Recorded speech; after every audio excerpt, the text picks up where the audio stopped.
میں مال روڈ کی طرف سے جناح باغ میں داخل ہوا۔ رات کے وقت منٹگومری ہال جنات کا محل لگ رہا تھا۔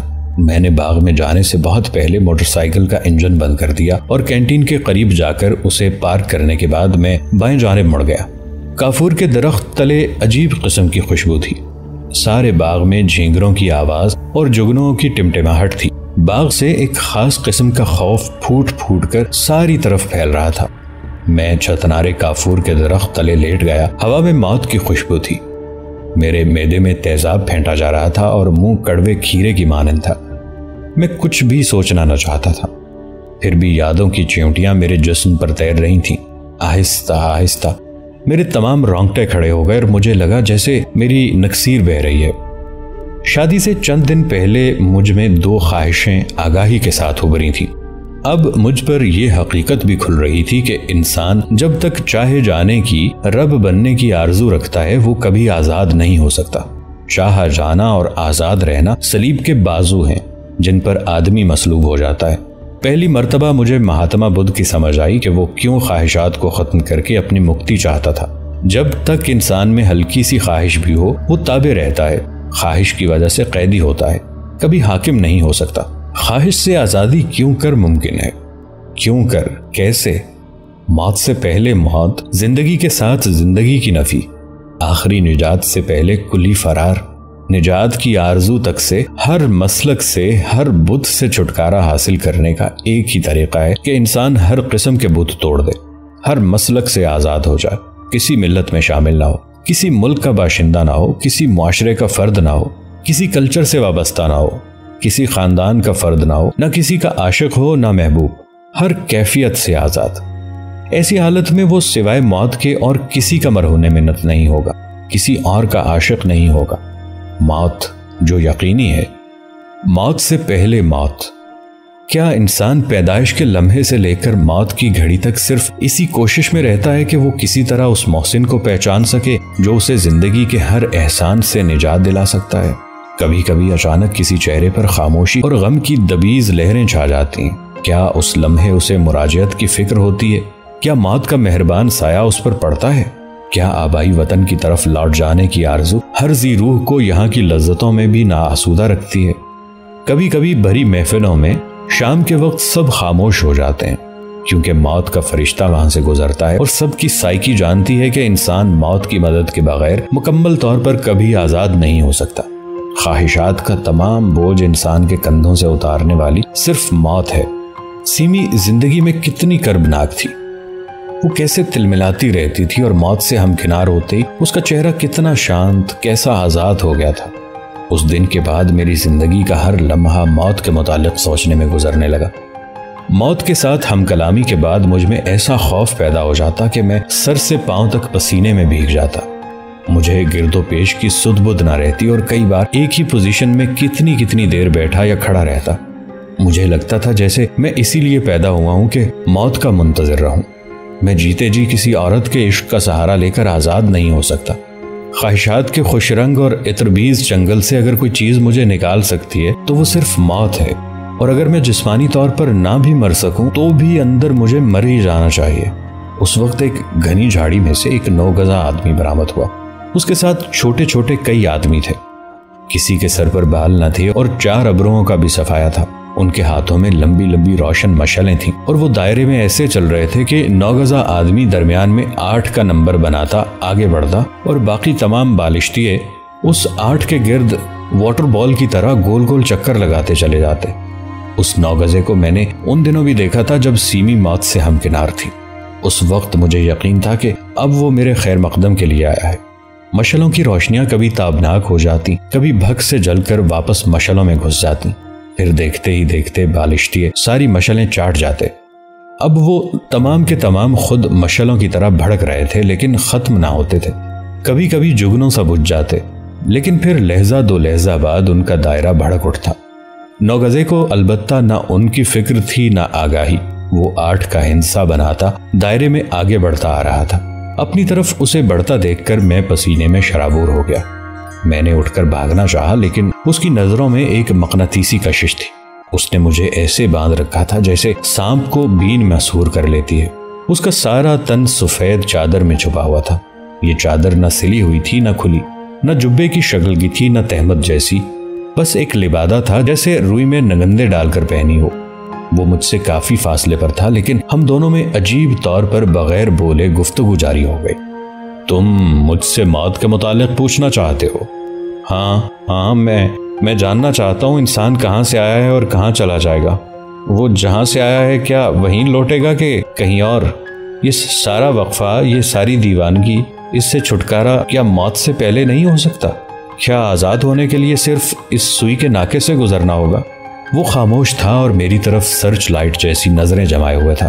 بتاؤ، تم بتا سکتے ہو کیا موت کی آرزو نے انسان کو دیوانہ بنا رکھا ہے؟ کیا ہر انسان شروع دن سے صرف موت کی آرزو کرتا ہے؟ بولو، بتاؤ، کیا نسل انسانی صرف تصور موت کے ہاتھوں پاگل ہوتی ہے؟ بتاؤ نا۔ اس کی نظروں میں جلا دینے اور بھسم کرنے کی قوت تھی۔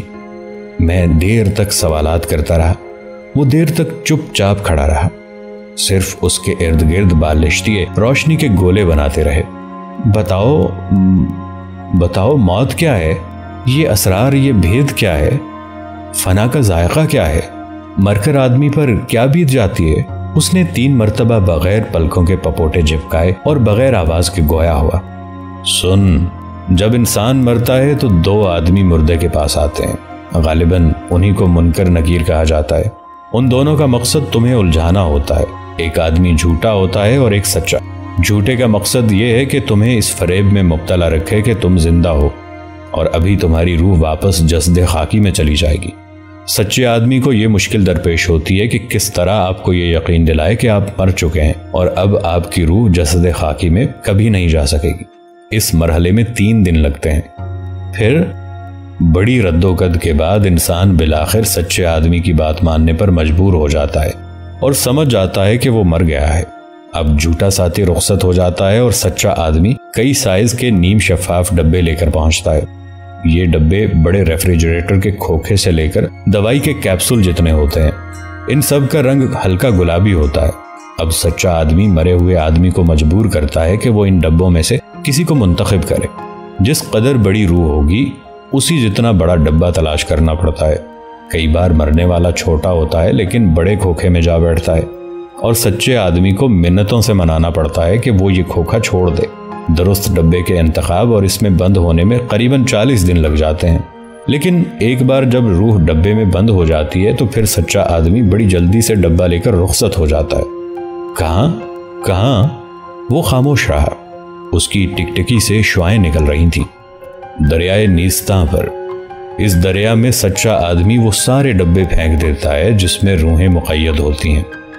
ہولے ہولے تمام ڈبے اپنے اپنے بوجھ سے دریا کی تہہ میں اترنے لگتے ہیں اور ڈبوں میں بند روحیں باہر نکلنے کے لیے جدوجہد کرتی ہیں۔ یہ ڈبے عجیب طرح سے بند ہوتے ہیں، نہ کہیں زپ، نہ بٹن، نہ کنڈا، صرف کسی ایک جگہ مناسب بوجھ پڑ جاتا ہے تو ڈبہ خود بخود کھل جاتا ہے۔ کئی لوگ سالوں میں، قرنوں میں، صدیوں میں یہ ڈبہ نہیں کھول سکتے۔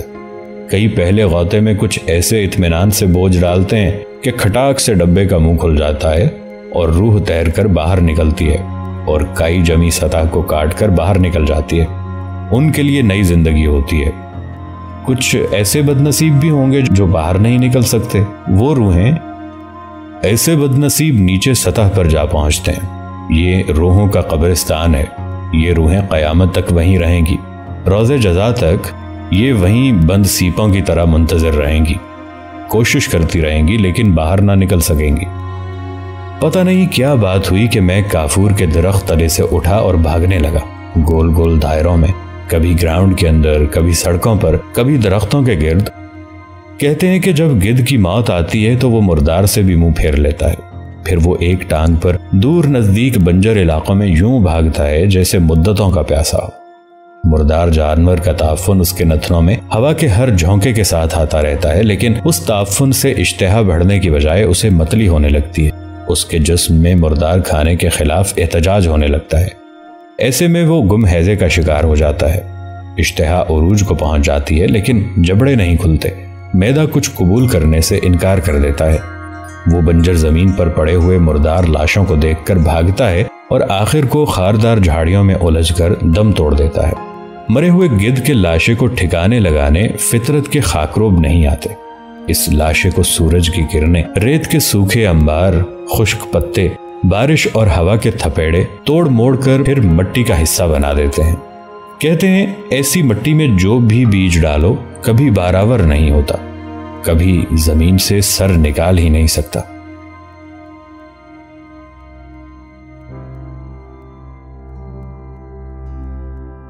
جب میری آنکھ کھلی تو میں ہسپتال میں تھا۔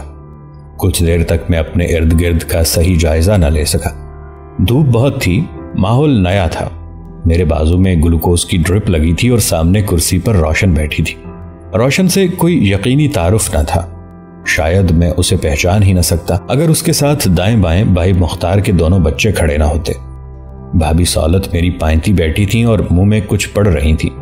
اب طبیعت کیسی ہے؟ روشن نے سوال کرتے ہی نظریں جھکا لی۔ باتیں نہ کرو، بھابھی سولت نے خفگی کے ساتھ کہا۔ پتہ نہیں ڈاکٹر نے منع کیا ہے، اسے مکمل آرام کی ضرورت ہے۔ چاچا جی، آپ باغ جنا کیوں گئے تھے؟ مسعود نے پوچھا۔ آپ چڑیا گھر گئے تھے نا چاچا جی، نیا زیبرا دیکھنے، فرید نے سوال کیا۔ چپ کرو اور باہر چلے جاؤ، بھائی مختار نے جھڑکا۔ آپ بے ہوش کیوں پڑے تھے جنا باغ میں چاچا جی؟ مسعود نے پھر پوچھا۔ چلو نکلو یہاں سے، بھابھی سولت نے بچوں کو 5 روپے کا نوٹ پکڑا کر کہا۔ باہر جا کر آئس کریم کھاؤ۔ میں نے آنکھیں بند کر لیں۔ دن کی روشنی، ہسپتال کا کمرہ، ڈرپ، کمبل، روشن کا چہرہ، سب میرے لیے بے حقیقت چیزیں تھیں۔ میں ابھی تک 9 گزے کے ساتھ تھا اور میرے نتنوں میں کافور کی خوشبو تھی۔ ڈاکٹر کے آنے تک میں دم سادھے آنکھیں بند کیے لیٹا رہا۔ روشن اور بھابھی سولت سے کوئی بات کرنے کو نہ تھی۔ وہ کہاں ہے؟ وہ، میں نے ڈاکٹر صاحب سے پوچھا۔ بلڈ پریشر کا آلہ میرے بازو پر فٹ کرتے ہوئے ڈاکٹر نے تعجب سے میری جانب دیکھا اور بولا، وہ کون حضرت؟ یہاں تو ہم سب ہیں آپ کی خدمت کے لیے۔ وہ 9 گز کا آدمی جو مشل لے کر چلتا تھا، جس نے مجھ سے باتیں کی تھیں۔ ڈاکٹر بے مغز، تھکا ہوا، اینکو، زمینی شخصیت کا آدمی تھا۔ ڈاکٹری اس کا صرف پیشہ تھا۔ وہ بناوٹی بے تکلفی اور خوش دلی سے بولا، حضور آپ تو 5 دن سے بے ہوش پڑے ہیں، خدا کا شکر کریں جان بچ گئی، ورنہ بہت کچھ ہو سکتا تھا۔ میں نے آنکھیں بند کر لیں۔ مجھے معلوم تھا کہ وہ میری باتیں سمجھ نہیں سکتا۔ پھر بھابھی سولت اور ڈاکٹر خسر پھسر کرنے لگے۔ بے ہوش ہو گیا ہے پھر؟ بس آرام کی ضرورت ہے، ہم ٹرنکلائزر دے رہے ہیں۔ ابھی تو ٹھیک تھے، روشن کی آواز آئی۔ بس جی، بارڈر لائن کیفیت ہوتی ہے، کبھی مریض ہمارے پاس واپس آ جاتا ہے، کبھی ادھر چلا جاتا ہے۔ اب نارمل لوگوں میں آپ ان کی مدد نہیں کر سکتے؟ روشن نے سوال کیا۔ کر رہے ہیں بی بی، ہم سب کچھ کر رہے ہیں، لیکن ایسا کیس ہمارا نہیں ہوتا، اسے کسی سائیکو تھراپسٹ کی ضرورت ہے۔ سرے دست جو بھی ممکن ہے کر رہے ہیں۔ اس کے بعد کسی نے میرے بازو میں انجیکشن لگایا۔ بھابھی سولت کے رونے کی آواز آئی اور رفتہ رفتہ مجھے یوں لگا جیسے میں کھسک رہا ہوں، چارپائی سے، بستر سے۔ میرا سر بوجھل تھا، میں بازو اٹھا کر ناک کھجلانا چاہتا تھا۔ آنکھیں کھول کر دیکھنے کی آرزو تھی، لیکن نہ میری آنکھیں کھلتی تھی نہ بازو اٹھتا تھا۔ یہ ٹھیک تو ہو جائیں گے؟ یہ روشن کی آواز تھی، اور اسی آواز کے ساتھ میں دوبارہ نیند کی آغوش میں چلا گیا۔